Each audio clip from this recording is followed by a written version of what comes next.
Story time about why I hate Valentine's Day. So a little background information, I was 22 years old and I had been dating this guy for almost a year.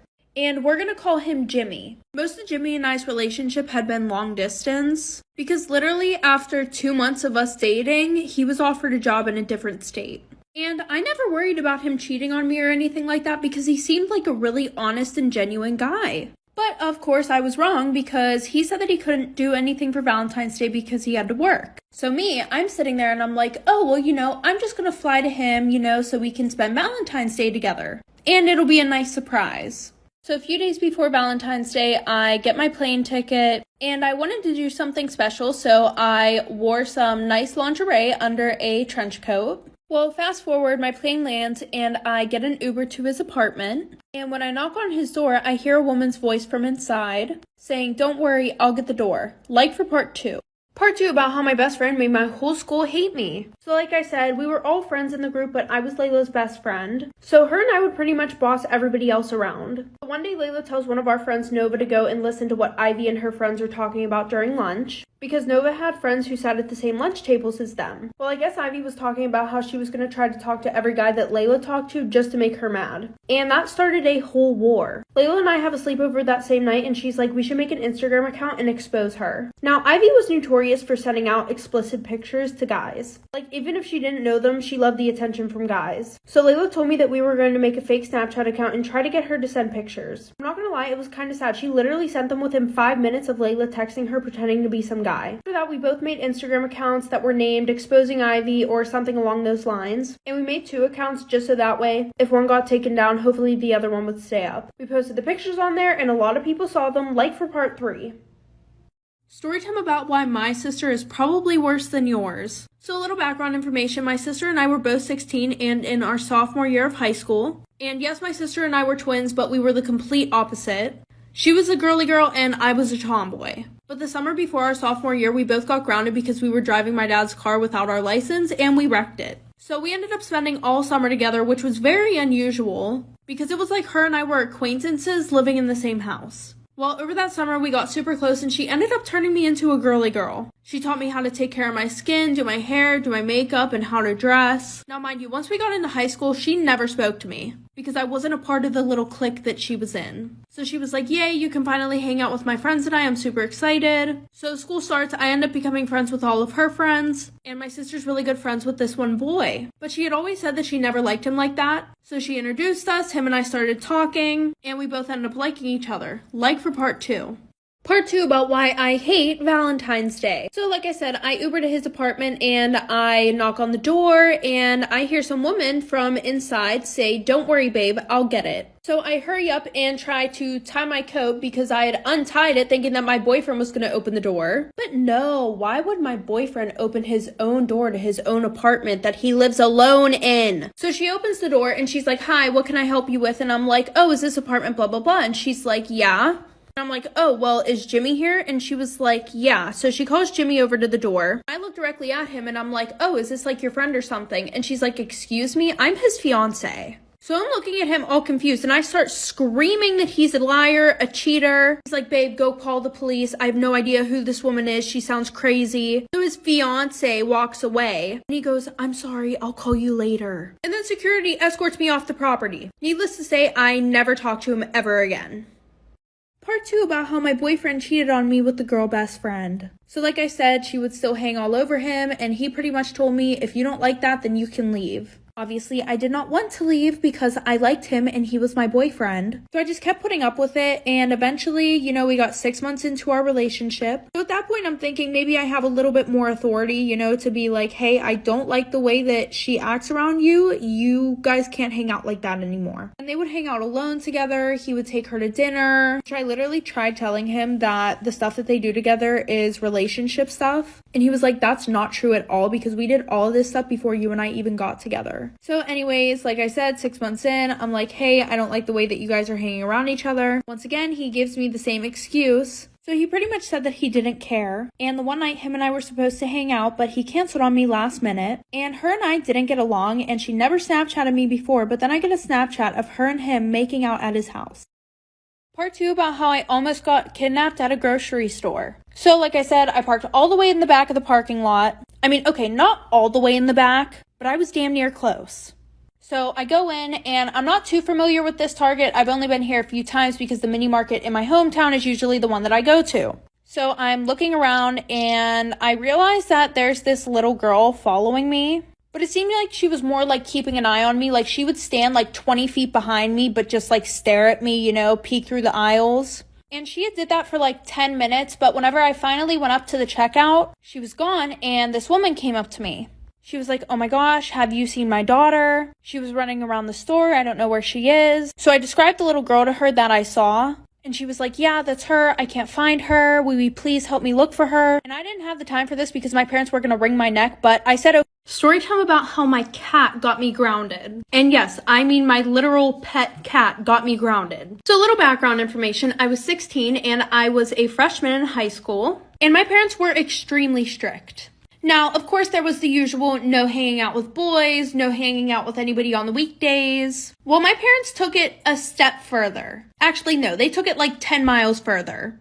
I got my phone taken every night at 6 o'clock, even on the weekends, and my friends were only allowed to come over for 8 hours exactly on the weekends. And they had to have a ride to and from my house. Well, usually my friend group and I were never invited to any kind of parties, but this one girl who had just moved to our school, she was throwing a huge party and she invited everybody, not just the popular kids. So obviously my friends begged me to go. They were like, "Please, like we can sneak over there. Your parents go to bed early anyways." Like for part 2.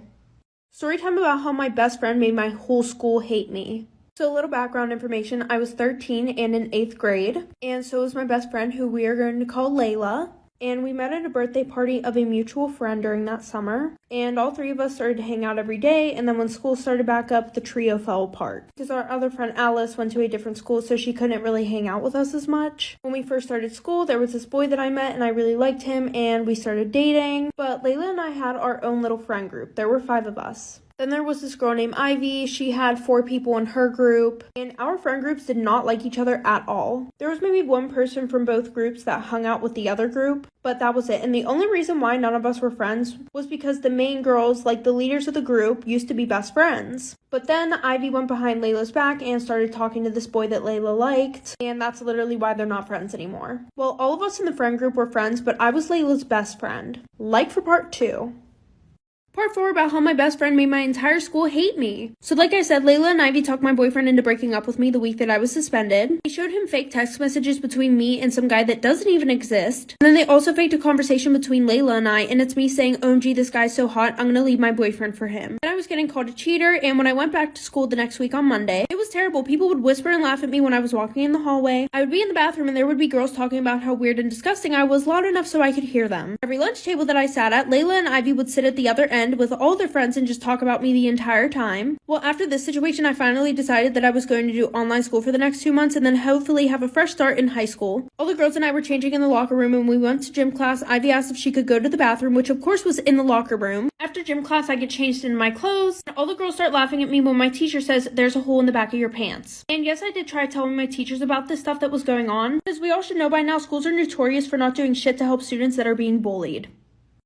Part 2 about how this guy and his girlfriend literally beat me up. So like I said, him and I did the nasty at the football game, and then I go onto the bleachers with my friends, and she tells me that he has a girlfriend. But I'm not gonna lie, at this point, we had already been talking for 2 months, and I really didn't care because I liked him and I wasn't just gonna turn my feelings off. First of all, I do not owe that girl any loyalty. Number 2, we were already intimate with each other, so I don't know what can make this situation worse than it already was. I mean, I did confront him about it, and he told me that he was gonna break up with her for me. So I believed him. I was like, whatever, I'm just gonna wait for him to break it off with her, and I'm still gonna talk to him. So eventually, he literally made me wait for like 2 more months. So what did I do? I told his girlfriend everything. I'm not gonna lie, it's not even that I wanted to be a good person. It was literally just to spite him. It's like, "Yeah, your man wants to be with me. He don't want you. This is the text messages of him telling me that he was gonna break up with you." That day, he called me and he was like, "Hey, do you wanna hang out?" And I was shook that he did not bring up anything that I said to his girlfriend. Like for part 3.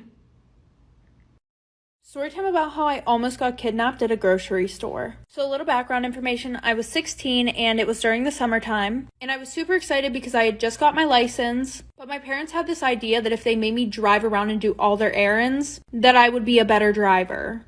So I was pretty much like their bitch. Anyway, so the one night my mom wanted to make this recipe that she saw on TikTok, and she didn't have the right seasonings for it, so who did she tell to go to the store? Yours truly, me. And on Sundays, the mini market that was in our town would close at 4 o'clock. So I had to drive like 30 minutes away to the nearest Target, and when I got there, I had to park in the back because they had like 10 handicap spaces up front, another 10 for when you sit there and they bring your shit out to you, and another 5 whenever you're picking something up that you already ordered. But in all honesty, that didn't bother me because I had never heard about any girls getting trafficked at a grocery store. Like for part 2. Part 3 about how I was almost kidnapped at a grocery store. So like I said, she asked me to help look for her daughter, and I was like, I'm gonna go tell a Target employee, and she was like, no, don't worry, they're all already looking, they have security all over the place. And she was like, will you help me check the parking lot because I don't know if she left. She was like, I've been having them look for the past 10 minutes.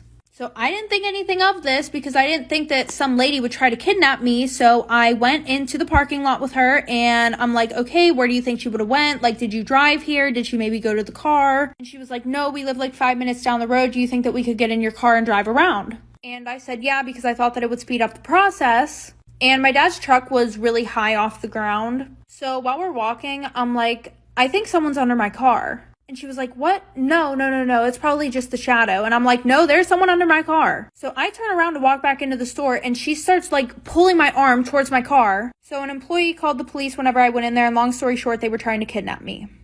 Part 3 about how my cat got me grounded, and yes, I am talking about my pet cat. So like I said, I had a foolproof plan to escape, okay? I was going to get out the window and I was going to just crawl back in and act like nothing ever happened. But there was an issue with this, okay? My dad was supposed to fix my window because I somehow broke it. I don't even know how. But anytime that I go to put my window up, it just literally falls. And not only does it fall, it locks when it falls. And obviously you can guess what will happen if it does fall. I won't be able to get back in the house and I will somehow have to get in the house without my parents knowing, which is literally impossible. So I will be grounded for the rest of my life. So I was going to put a book between the window and the windowsill, but I didn't want it falling and making a lot of noise, so I decided to put a pillow there. So I snuck out of my house at 11 o'clock and I had the best time of my life, probably because that's the first and only time that I will ever be invited to any party. But fast forward, I go and I run to the side of the house to get into my window, and of course the pillow is missing. And I'm looking around to see where the pillow went in my room, and of course my cat is laying on it on the floor. So I tried messing with the window, and then all of a sudden my parents walked in my room and saw me. Part 2 about this boy who stabbed me with a pencil in kindergarten. So like I said, everybody would pretty much bully him, and I was one of the kids that just sat back and laughed, didn't say anything to him directly. Eventually, we were getting in trouble for discluding him. We would all have to stay inside during recess with our heads down on the desk in the dark. Then everybody act like they were going to include him. Like the one time they were like, okay, we're playing hide and seek, you go hide. And then they never went to find him. So then this kid actually started getting violent. My guess is because the teachers and principal were not doing anything about it. When everybody was walking, he would purposely trip kids. This one time, this girl brought in pencils for the whole class, and she didn't give him one. So he said that he felt sick the one day, and all the kids went out to recess. And he went around and broke every single pencil. And I came in and I found it, so I told the teacher. And then during nap time, he put his mat by me. And when I finally fall asleep, he literally comes over and stabs me in the back of the neck with a pencil. Story time about how this boy stabbed me with a pencil in kindergarten. So a little background information, I was 6 years old and in kindergarten, obviously. I'm not gonna lie, this story kind of shows that it doesn't matter how old a child is, they can literally still be very mean, and yeah. Well, during the middle of the school year, there was this new kid who came to our class, and his name was Freddie. Now, Freddie coming in the middle of the year was kind of sad because everybody already had their friends. They didn't really want to talk to the new kid. And what made it even worse was the fact that he was a teacher's pet, and he was the teacher's favorite. So he was always picked to go up to the board and be the line leader, which made the kids hate him even more. For example, during lunch, Freddie would go and try to sit with some of the kids, and they would call the teacher over, say that he was doing something that was annoying them or really gross. And the teachers would remove him and put him at a table alone by himself. And I was one of the kids that didn't really make fun of him. I just kind of sat back and laughed, which I know is terrible. But like for part 2.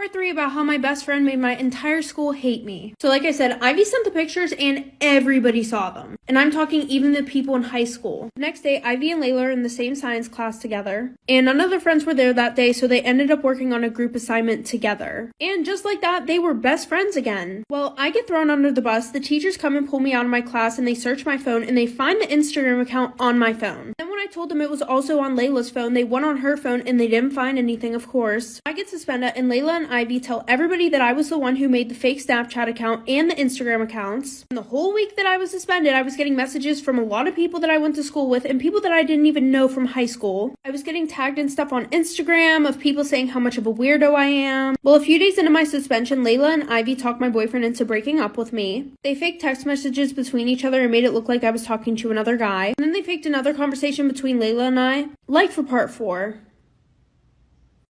Part 2 about why I will never go on a date ever again. So like I said, he takes us to the beach, we get on the jet ski, and it's just 2 of us on one jet ski, which I was low-key uncomfortable about because I thought that we were each going to get our own, so there would be no touching involved. And after the shit that he pulled, I definitely wish that I had my own jet ski. So apparently he's jet skied all of his life, you know, he knew how to do this. Well, we go pretty far out from land because he knew the people and he didn't have to listen to any of the rules. He offered to let me drive it, but I did not want to because of the fact that he was going super fast and I did not want to do that shit. Well, listen to this.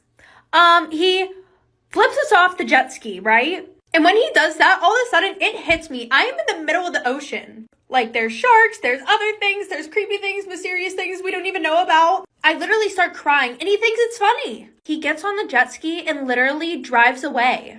I'm not even joking, he left me there for 3 minutes. I could barely see land. And then he ended up coming back and he was like, ha ha ha, da da da. I never saw him.